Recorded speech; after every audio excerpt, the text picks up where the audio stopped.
This morning, many Ukrainian Americans across Metro Detroit are worried about the fate of family and friends still in Ukraine. This, of course, as Russian forces move closer to the capital of Kiev. And hundreds of thousands of Ukrainian families are now making their way to the country's border with Poland.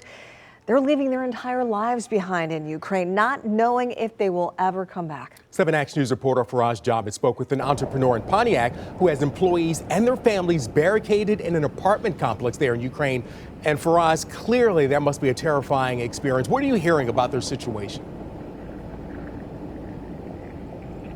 So, Keenan, Kharkiv is one of the key battlegrounds at the moment, and that's where Company Folder's employees have taken shelter. Now, I spoke to the founder of the organization who migrated from Ukraine to Pontiac 32 years ago, and he says he's working round the clock to figure out escape routes, safe houses, and more for at least 6 of his employees as well as their families.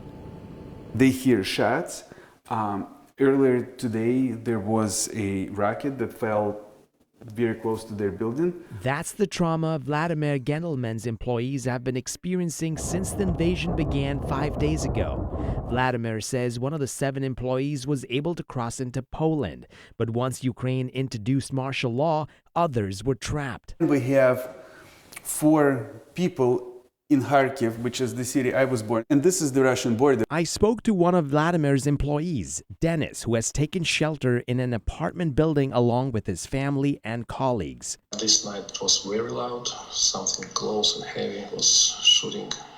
Don't know from where, don't know where to, but it was pretty scary. Fearing for his safety, Dennis refused to turn on the camera, as it might give away his location to the invading forces. We turn out light bulbs from the balcony because they had like dimmed light, and you cannot switch this off in the night, and we need to be dark at night. Vladimir also reached out to former U.S. military members for guidance, and their advice is to get them away from strategic targets like transportation hubs and large cities.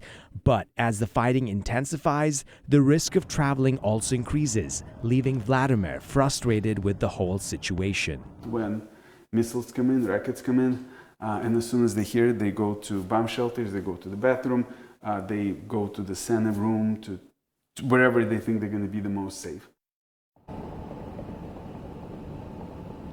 Now, I also asked Vladimir if people in Ukraine are afraid that the country could fall, and he says that fear is always there.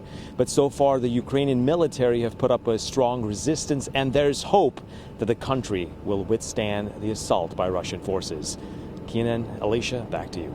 Yeah, you know, just having folks there that whether they're a family member or friend, or in this case, someone's employees, is just such a frightening experience knowing what's going on there. Thank you so much for that report.